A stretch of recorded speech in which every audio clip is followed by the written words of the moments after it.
할렐루야. 자, 오늘 우리에게 주시는 하나님 말씀을 받습니다. 오늘은 사도행전 21장 15절에서 26절까지 말씀을 우리가 함께 받겠습니다. 15절부터 26절까지 한 절씩 말씀을 교독하여 읽겠습니다. 15절입니다.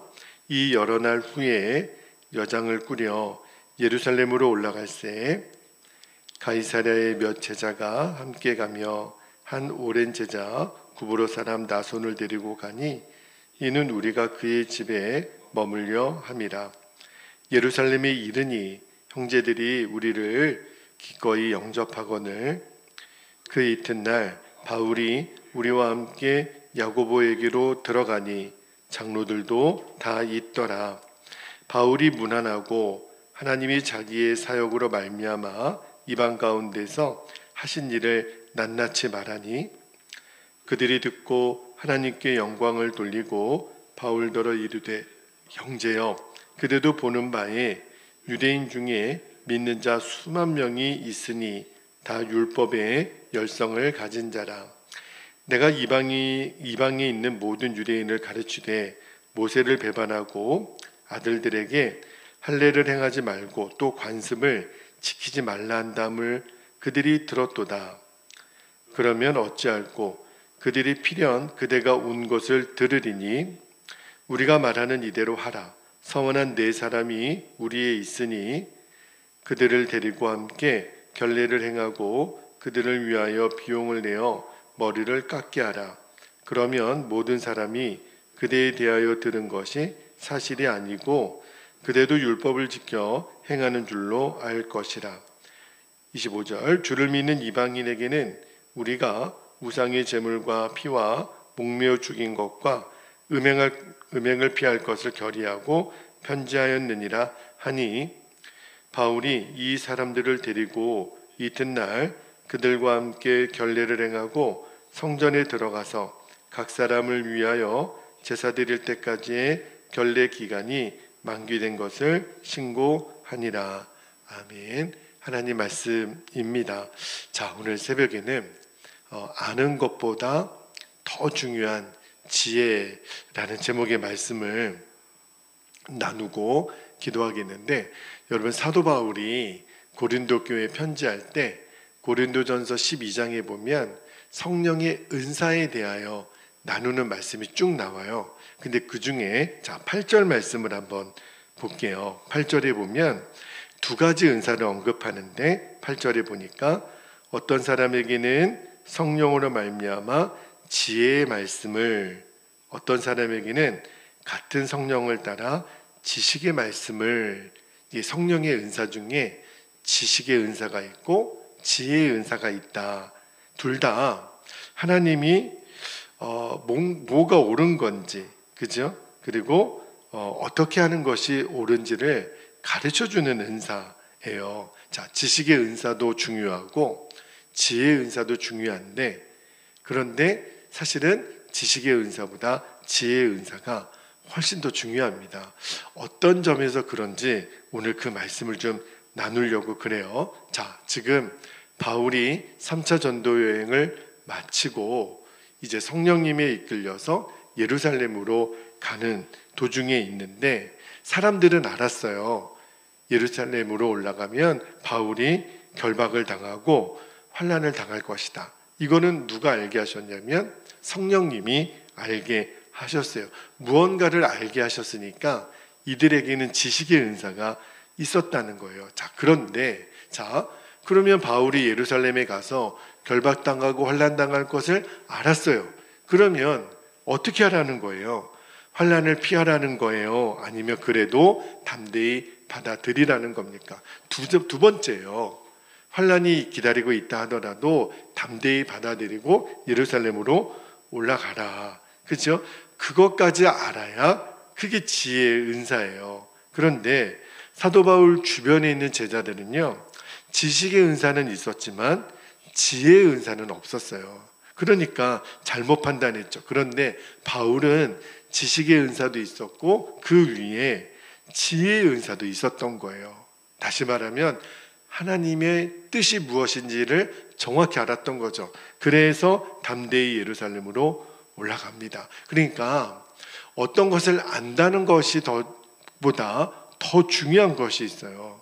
근데 어떤 것을 안다라고 하는 것이 어떤 때는 하나님의 뜻을 내가 잘못 이해할 수도 있다라는 것을 보여주는 전형적인 예가 되죠. 자, 이제 오늘 본문에는 바울이 드디어 예루살렘의 교회에 도착을 합니다.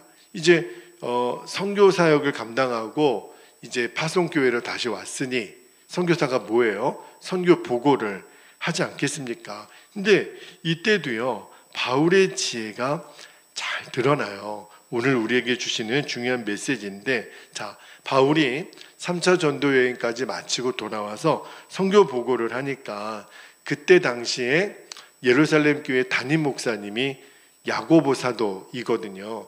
야고보 사도와 또 그의 여러 지도자들이 바울이 선교 보고를 하는 걸 들어보니까 너무 귀한 거예요.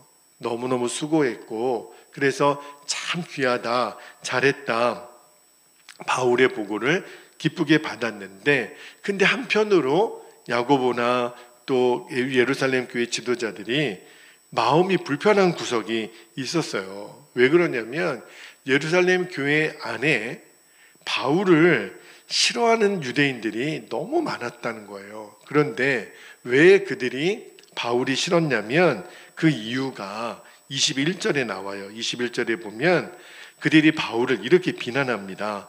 너가 이방에 있는 모든 유대인을 가르치되 모세를 배반하고 아들들에게 할례를 행하지 말고 또 관습을 지키지 말라 한다 함을 그들이 들었도다.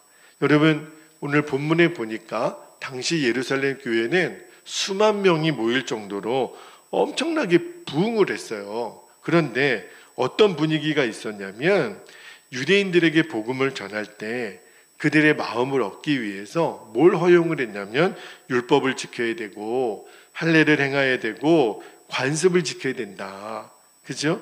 그렇게 그런 것들을 지키는 일을 용납했다는 거예요. 그러니까 어떤 지금 모습이냐면 예수님을 믿으면서도 여전히 그들은 율법을 생명처럼 지키고 있었던 거예요. 그러니까 율례도 행하고 율법도 지키고 할례도 행하고 그러면서 예수를 믿으라고 했던 거예요. 그런데 지금 들려오는 소식이 바울이 이제 선교사로 나갔다가 3차 전도 여행을 하고 선교 보고를 쭉 들어보니까 이 세상에 바울이 이방인들에게 복음을 전하면서 율법을 지키지 말라고 했다는 거예요. 자기들은 율법을 생명처럼 지키는데 21절에 보니까 모세를 배반했다는 표현을 쓰잖아요. 그러니까 예루살렘에 있는 이 유대교 유대인 신자들이 바울에 대해서 불편한 마음을 갖고 있는 거예요. 어디 한번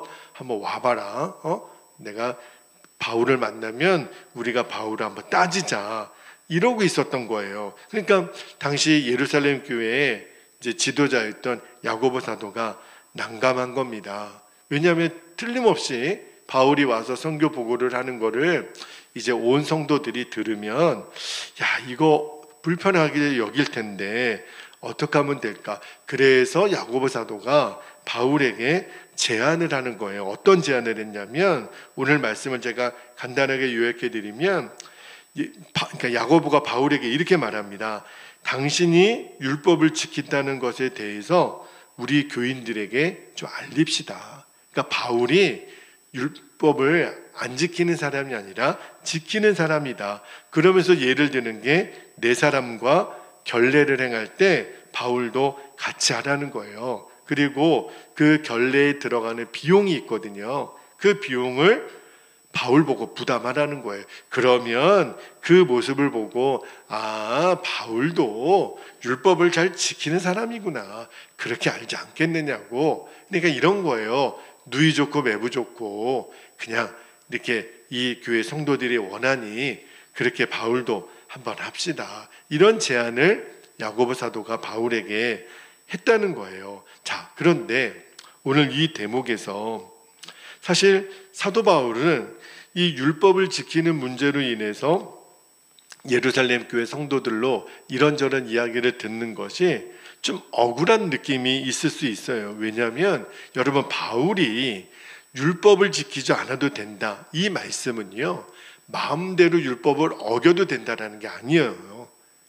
그 율법을 지키지 않아도 된다라는 맥락은 구원의 문제에 있어서 그 이야기를 한 거거든요. 하나님께 구원받는 일에 있어서는 율법을 지키느냐 안 지키느냐, 할례를 행하느냐 안 하느냐는 문제가 되지 않는다는 거예요. 구원은 오직 어떻게 받아요? 예수님을 믿는 거로만. 우리는 그거를 알죠. 우리는 예수님을 믿는 거로만 우리가 구원을 받아요. 우리가 예를 들어 주일날 1년에 52주가 있는데 한 주라도 주일 예배를 드리지 않는다, 그러면 구원 못 받는다, 이렇게 가르치면 그거는 율법주의죠. 그거는 구원의 충분 조건이 아니에요. 그런데 당시에는요, 이 율법을 지키는 게 너무너무 중요한 쟁점이었다는 거예요. 여태까지 사도 바울은 예수 그리스도의 십자가 복음만 믿으면 그가 유대인이든 헬라인이든 구원의 복음을 받는다, 구원을 받는다, 그거를 전한 거잖아요. 이게 정확한 복음이에요. 근데 사도 바울이 이상하다, 이미 사도행전 15장에서 예루살렘 공의회에서 정했잖아요. 이제 더 이상 이방인들에게 그거 강요하지 말자. 그랬는데도 3차 전도여행까지 하고 돌아왔는데도 여전히 이들에게는 선교보다도 율법을 지키는 것이 그렇게 우선이구나. 그리고 엄밀히 말하면 사도 바울도요, 율법은 나쁜 거다, 지키지 말라, 그렇게 하지 않았어요. 우리가 이미 봤지만 바울도 율법을 잘 지켰어요. 언제 그랬냐면 갱그리아에서 서원한 율법대로 나시린의 그 사명을 서원한 것을 지키기 위해서 머리를 깎았잖아요. 그리고 디모데에게는 그가 어머니가 이제 그 아버지가 헬라인이지만 디모데에게 할례를 받게 했잖아요. 그러니까 율법을 무턱대고 안 지킨 게 아니에요. 그러니까 사도 바울은 핵심이 뭐냐면 구원의 문제에 있어서 할례를 받아야, 율법을 지켜야 구원받는 게 아니고 십자가 복음을 정확히 믿으면 구원을 받는다. 그러니까 문제될 게 없는 복음을 전했는데 세상에 그 온전한 복음이 이제 예루살렘 모교에 돌아와서 문제가 되는 기가 막힌 일이 벌어진 거예요. 그래가지고 야고보 사도가 궁여지책으로 이 문제를 해결하고자 제안했던 게 이 4명의 결례를 받는 사람과 함께 바울도 좀 좋은 게 좋은 거니까 이 결례를 받고 또 돈도 내시고 그러면 유대인들이 인정해 주지 않겠나. 이 결례라고 하는 게 정결 예식이거든요.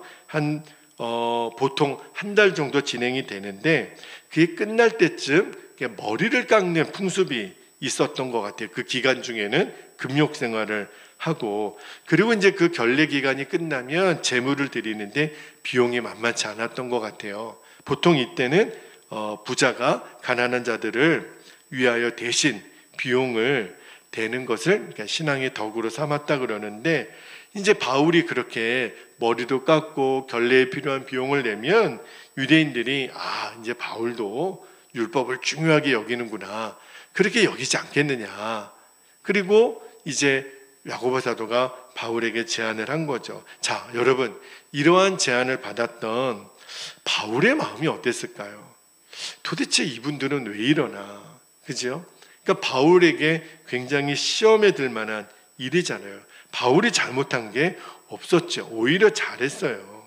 바울은 이제 율법은 구원의 조건이 아니다. 특히 이방인들에게 율법을 지키려고 강요할 필요가 없다. 유대인들은, 유대교를 믿다가 이제 기독교를 개종한 사람들은 어렸을 때부터 그 율법을 지켰으니까 기독교를 개종한 뒤에도 율법을 지키든 안 지키든 그게 중요한 게 아니니까 이방인들에게는 율법을 강요하지 말자, 그렇게 여태까지 복음을 전했었잖아요. 그런데 예루살렘 교회는 여전히 이방인 선교보다 율법을 지키는 게 더 중요하게 생각하고 있으니 사실은 본질을 왜곡한 거잖아요. 그러니까 문제가 있다면 예루살렘 교회 성도들이고 그리고 그 지도자들인 거죠.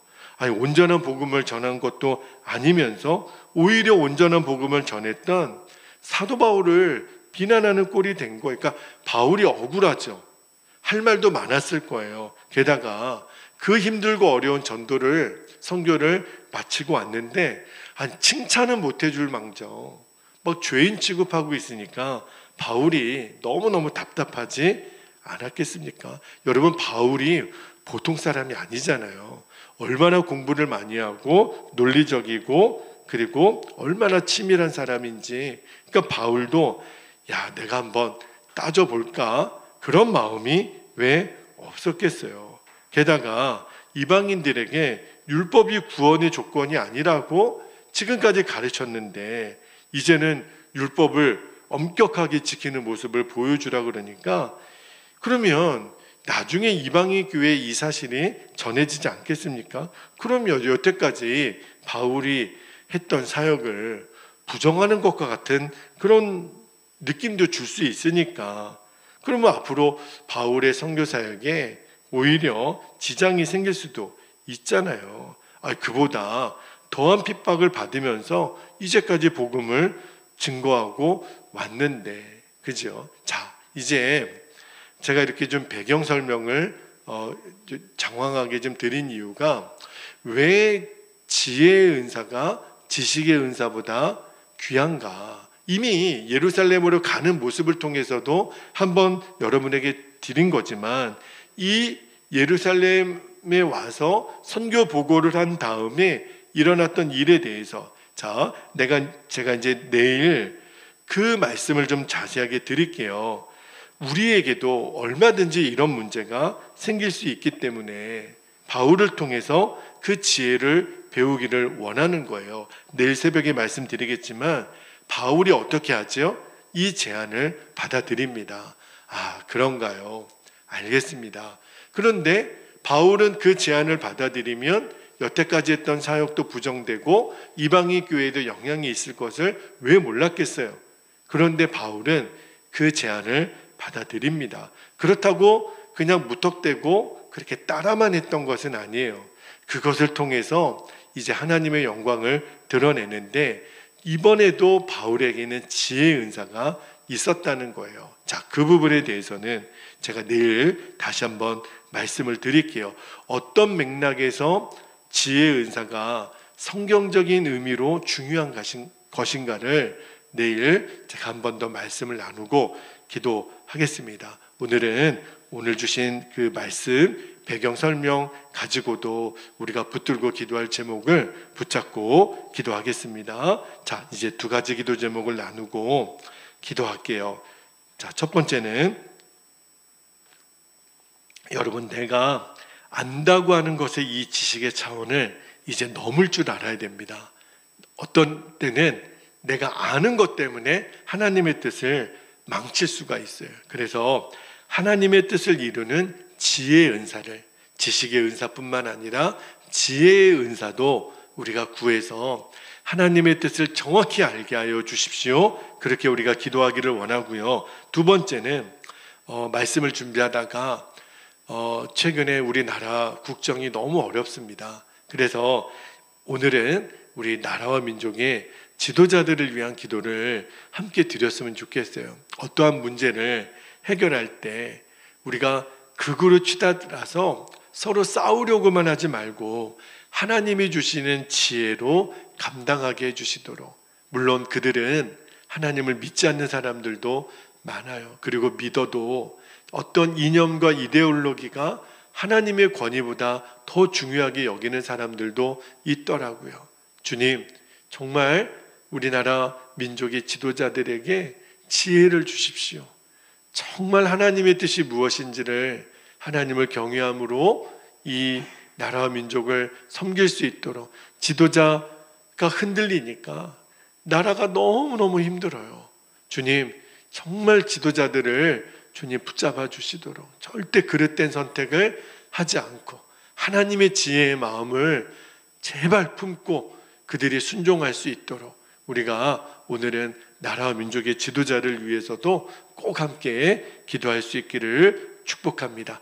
이제 두 가지 기도 제목 붙잡고 이 시간 주님의 이름을 간절히 부르신 후에 통성으로 기도하겠습니다. 주여